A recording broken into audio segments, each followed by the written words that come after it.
สบายดีทุกค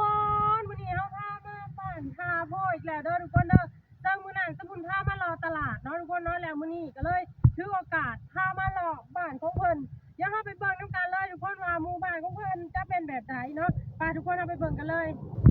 สบายดีทุกคนมาพบกันรายการเช้าบุญพาหล่อเสียงเก่าเสียงเคยเนาะทุกคนเนาะซึ่งมื้อนี้สบุญสิพามาหล่อเป็นบ้านทาโพเด้อทุกคนเด้อบ้านทาโพเมืองไซภูทองแขวงสวรรณเขตเนาะซึ่งหลายๆคนก็ขอบ้านทาโพเข้ามาทุกคนมื้อนี้สบุญก็ได้มีโอกาสก็เลยพาทุกคนมาหล่อมาชมมาเที่ยวเบิ่งวิถีชีวิตหรือว่าบ้านเรือนของประชาชนเนาะทุกคนเนาะซึ่งบ้านทาโพนี่ก็เป็นบ้านหนึ่งที่ว่าใหญ่พอสมควรเด้อทุกคนเด้อบ้านเพิ่นน่ะมี5 6 700ขึ้นไปพุ่นแหละเนาะทุกคนเนาะก็ถือว่าเป็นบ้านหนึ่งที่ว่าใหญ่พอสมควรและก็เป็นชนเผ่าผู้ไทยเด้อเป็นชนเผ่าผู้ไทยเป็นหนึ่งบ้านที่ว่าอยู่ในตัวเมืองไซบูทองจะมีแค่บ้านทาโพบ้านเดียวที่ว่าเป็นชนเผ่าผู้ไทยเนาะทุกคนเนาะและก็จะอ้อมรอบด้วยผู้ลาวเฮาเนาะซึ่งเส้นทางของเพิ่นหรือว่าเส้นทางหลวงของเพิ่นหันจะเป็นเส้นทางดำเด้อทุกคนเด้อจะเป็นเส้นทางดำเนาะและก็ตามซอยต่างๆจะเป็นทางคอนกรีตเนาะซึ่งบ้านทาโพนี่ก็เป็นอีกบ้านหนึ่งที่ว่าเป็นบ้านพัฒนาหอบดะเนาะทุกคนเนาะบ้านเรือนของประชาชนก็จะมีแต่หลังใหญ่ๆทุกคนเนาะบ่ค่อยมีหลังทรงโบราณเนาะส่วนหลายจะเป็นหลังที่ว่าทรงทันสมัยไปเลยทุกคนและก็กึ่งทันสมัยก็ยังมีให้เห็นอยู่เนาะทุกคนเนาะถือว่าเป็นบ้านหนึ่งที่ว่าพัฒนาหอบด่านอีหลีเนาะทุกคนเนาะและก็อาชีพหลักๆของเพิ่นก็คือการเฮ็ดกสิกรรมเด้อทุกคนเด้อบ่ว่าสิเป็นการปลูกข้าวเนาะบ่ว่าสิเป็นการเลี้ยงสัตว์เพื่อค้าขายอย่างเช่นเลี้ยงหมูเลี้ยงงัวจังซี่เนาะทุกคนเนาะก็ส่งขายตลาดหรือว่ามีตลาดรองรับเนาะทุกคนเนาะแล้วก็ยังมีแม่ค้าเช้าขายหรือว่าเป็นห้างร้านต่างๆเป็นนักธุรกิจเนาะทุกคนเนาะเฮ็ดห้างร้านต่างๆร้านขายเครื่องอิหยังก็ว่ากันไปทุกคนอันนี้จะเป็นภาพบรรยากาศของบ้านทาโพเนาะซึ่งมื้อนี้สบุญมาจากบ้านห้วยไผ่เด้อทุกคนเด้อก็เลยถ่ายมุมทางพุ่นมาให้ทุกคนได้เบิ่งได้ชมกันเนาะเส้นทางก็จะเป็นหลุมเป็นบ่อในเล็กน้อยทุกคนเพราะว่าช่วงนี้เป็นฤดูฝนเนาะก็อย่างที่เฮาฮู้กันทุกคนฤดูฝนมันก็จะแบบทางเป็นหลุมเป็นบ่อแน่แต่ว่าก็บ่เป็นอุปสรรคเนาะทุกคนเนาะบ่แม่นอุปสรรคที่ว่าสบุญจะ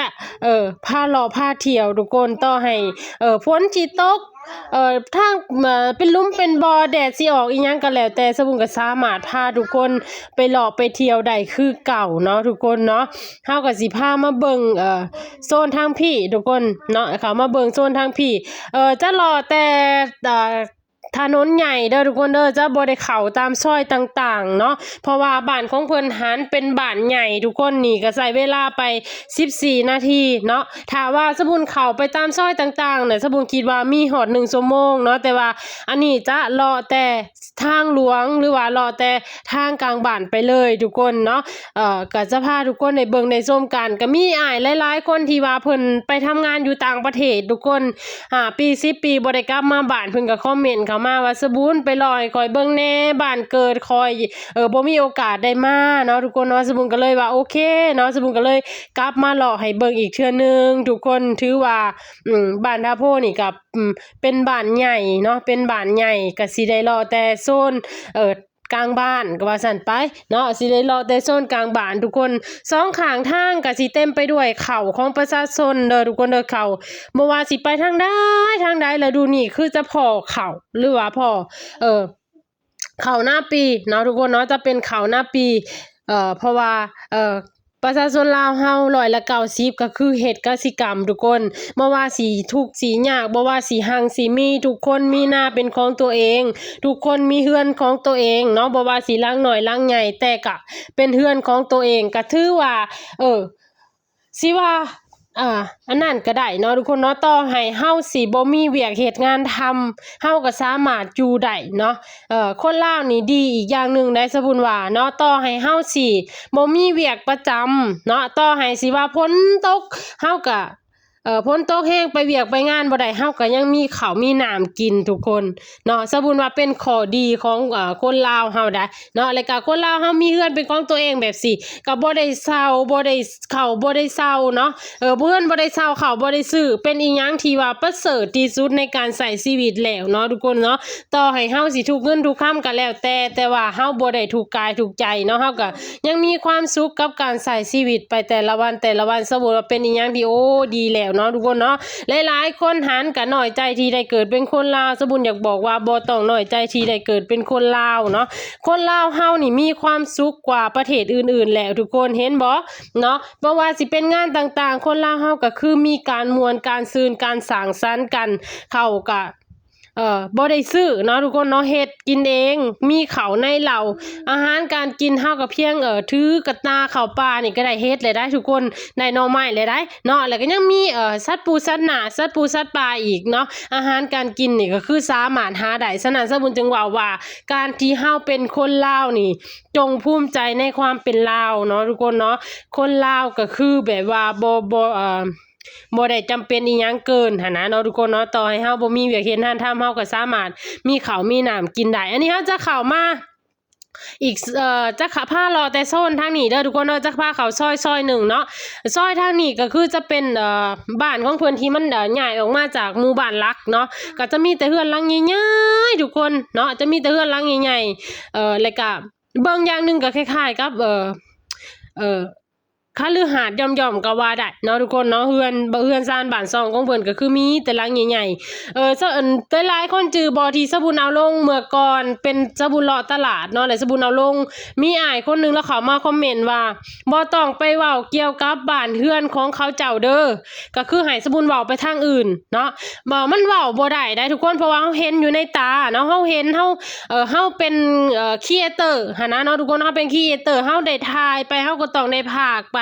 ว่าแต่ละบ้านหันมีบ้านเฮือนเป็นจังไดแม่นล่ะวะทุกคนหรือว่าสบุญเว้าผิดวะเนาะสบุญก็อยากขอคำคิดเห็นอยู่ตรงนี้ทุกคนสบุญหันเนาะเฮ็ดคลิปเกี่ยวกับการถ่ายหมู่บ้านต่างๆไปแต่ละบ้านแต่ละบอนแต่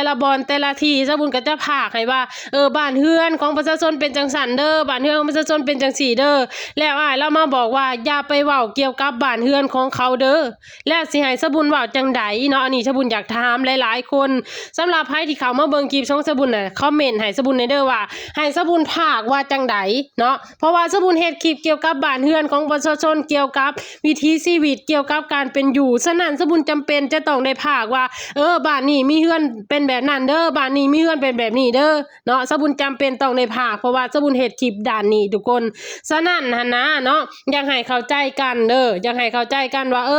เราเฮ็ดคลิปด้านนี้เราก็จำเป็นต้องได้พากแม่นล่ะว่าทุกคนเนาะหลังจากที่ว่าเฮาออกจากโซนทางนี้ก็สิเลาะต่อทุกคนก็คือเลาะโซนกลางบ้านแหละเนาะสำหรับใครที่อยากมาหลินมาเที่ยวก็สามารถมาได้เด้อทุกคนเด้อเนาะบ้านเพิ่นก็คือยินดีต้อนรับเสมอหั่นแหละเนาะแล้วก็บ้านท่าโพนี่เป็นอีกบ้านนึงที่ว่าติดแคมป์ของเด้อสมมุติลืมบอกไปเนาะเป็นอีกบ้านนึงที่ว่าติดแคมป์ของทุกคนฉะนั้นเนาะอาชีพอีกอาชีพนึงของเพิ่นก็คือการหาปูหาปลาทุกคนเนาะเหลือกินก็ขายทุกคนอันนี้คือเป็นวิถีชีวิตการเป็นอยู่ของบ้านของเพิ่นเนาะหลังจากนั้นเฮาสิพาเลาะต่อเลยทุกคนเลาะเข้ามาโซนทางในบ้านเด้อบัดสีเด้อสีเทาะเลาะเข้ามาเป็นโซนทางในบ้านเนาะนี่ก็จะเป็นภาพบรรยากาศของบ้านเฮือนของประชาชนเนาะจะสิมีหลังหน่อยหลังใหญ่ปะปนกันไปทุกคนส่วนหลายก็สิเป็นหลังใหญ่หั่นแหละเนาะหลังหน่อยก็มีหลังใหญ่ก็มีปะปนกันไปทุกคนอันนี้คือภาพโดยรวมของบ้านทาโพเมืองไซภูทองแขวงสวรรณเอาสิพาเลาะต่อเข้าโซนทางในบ้านของเพิ่นเด้อทุกคนเด้ออันนี้จะเป็นหมู่บ้านที่ว่ามันย่อยออกมาใต้ในหมู่บ้านลักเนาะทุกคนเนาะเฮาจะพาเลาะเข้าไปทางในเนาะจะพาเลาะเข้าไปทางในบ้านเพิ่นน่ะมีขนส่งมีไส้เด้อทุกคนเด้อเป็นขนส่งมีไส้เลยก็มีห้างห้านต่างๆเนาะบ่ว่าสิเป็นห้านใหญ่บ่ว่าสิเป็นห้านน้อยก็คือมีครบเบิดเลยทุกคนคล้ายๆกับตัวเมืองหย่อมๆเลยเนาะแล้วก็มีธนาคารทุกคนหัวใจสำคัญก็คือเพิ่นมีธนาคารเนาะแล้วก็มี ห้างห้านเนาะตามที่สบุญเว้าไปทุกคนแล้วก็มีมินิมาร์ทเนาะก็คือแบบว่าบ้านเพิ่นก็คือครบจบอยู่ในนี้เลยทุกคนบ่ว่าสิเป็นเครื่องอำนวยความสะดวกต่างๆเนาะก็คือครบเบิดเลยอันนี้คือเป็นบ้านทาโพเนาะทุกคนเนาะแล้วก็จุดพิเศษของเพิ่นก็คือบ้านเรือนของประชาชนเลยเนาะก็คือมีตารางใหญ่ๆทุกคนเนาะทุกคนอันนี้จะเป็นห้านขายเครื่องวัสดุก่อสร้างเด้อทุกคนเด้อก็คือจะครบเบิดเลยเนาะมีเครื่องมีห้านขายเครื่องวัสดุก่อสร้างมีห้านแลกเปลี่ยนเงินตรามีมินิมาร์ทเนาะก็คือครบเบิดเลยบ้านเพิ่นทุกคนเนาะนี่หลังจากนั้นเฮาก็สิพามาจะมีครัวอยู่กลางบ้านเด้อทุกคนเด้อจะมีครัวอยู่กลางบ้านเนาะจะมีอยู่2ครัว3ครัวด้วยกันบ้านเพิ่นก็คือถือว่ามีครัวข้ามน้ำก็หลายเนาะมีหลายพอสมควรทุกคนอันนี้จะเป็นตัวบ้านลักๆเนาะอันนี้จะเป็นตัวบ้านลักๆของเพิ่นแล้วก็เพิ่นยังมีตลาดนัดเด้อทุกคนเด้อตลาดนัดนี่จะมีทุกๆเช้าของวันพฤหัสและก็ทุกๆเช้าของวันอาทิตย์เนาะทุกคนเนาะเป็น2มื้อด้วยกันนี่เฮาก็จะเลาะมาทางโซนทางผีทุกคนแล้วก็ยังมีห้านขายโทรศัพท์นำเนาะสำหรับไผที่อยากได้โทรศัพท์ก็สามารถมาซื้อมาหาได้เลยทุกคนเด้อบ้านเพิ่นคือครบเบิดเลยบ่ว่าสิเป็นอีหยังอีหยาก็คือครบเนาะทุกคนเนาะครบเบิดเลยอันนี้เป็นภาพบรรยากาศของบ้านเพิ่นเฮาก็สิพาเลาะจนสุดบ้านของเพิ่นนั่นแหละเนาะทุกคนเนาะเลาะจนสุดบ้านของเพิ่นนี่ทุกคน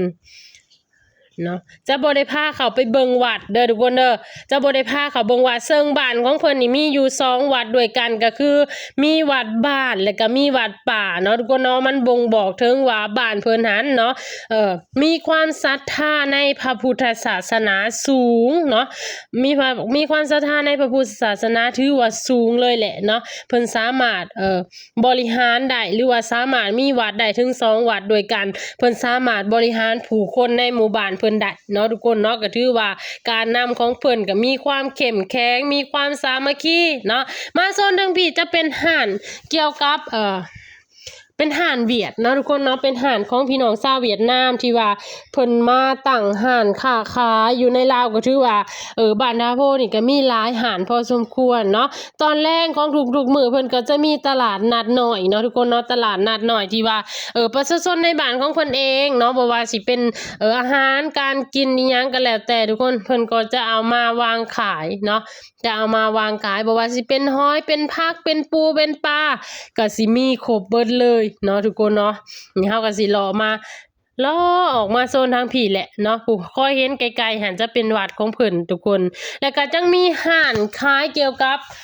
ปุ๋ยเนาะบ่ว่าสิเป็นปุ๋ยบ่ว่าสิเป็นว่าอาหารต่างๆเนาะทุกคนเนาะเป็นห้านใหญ่เลยเนาะก็คือมีครบเบิดเลยทุกคนสำหรับใครที่ต้องการปุ๋ยเนาะไปใส่หักข้าวใส่น้ำก็สามารถมาเลือกซื้อเลือกหาอยู่ที่บ้านทาโพได้เนาะทุกคนเนาะก็คือมีครบเบิดเลยออกมาทางพี่จะเป็นห้าน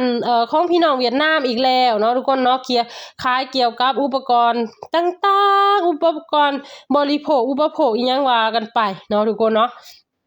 หลังจากนั้นก็เลาะต่อเลยทุกคนใกล้สิสิ้นสุดหมู่บ้านของเพิ่นเลยเด้อทุกคนเด้อเนาะเลาะออกมาโซนทางพี่ก็ถือว่าสิ้นสุดหมู่บ้านของเพิ่นแต่ว่าเนาะคลิปนี้ก็ตัวใดที่ว่าผิดพลาดไปก็ต้องขอโทษขออภัยนำหลายๆเนาะทุกคนเนาะมักตัวใดก็ว่ากันมาได้เด้อทุกคนเด้อบ่มักตัวใดก็ว่ากันมาได้แต่มาตำหนิติชมกันเข้ามาได้เนาะแต่ว่าสิให้สะบุญบ่อธิบายเรื่องบ้านเรือนของประชาชนอันนี้เฮ็ดบ่ได้เด้อทุกคนเด้อเพราะว่าสะบุญเฮ็ดคลิปด้านนี้เนาะสะบุญเฮ็ดคลิปเกี่ยวกับการอธิบายเกี่ยวกับการบอกเกี่ยวกับการว่าบ้านเรือนของเพิ่นเป็นจังซั่นบ้านเรือนของเพิ่นเป็นจังซี่เนาะฉะนั้นสะบุญจึงจำเป็นต้องได้อธิบายจึงจำเป็นจะต้องได้เว้าจึงจำเป็นจะต้องได้ว่าเนาะฉะนั้นอยากให้เข้าใจตรงกันเด้อทุกคนเด้อว่ามันเป็นคลิปมันเป็นอรรถรสในการเบิ่งคลิปก็ว่าได้เนาะสุดท้ายนี่ก็ขอขอบใจหลายๆเด้อทุกคนเด้อที่ติดตามคลิปที่เบิ่งคลิปของสะบุญเนาะ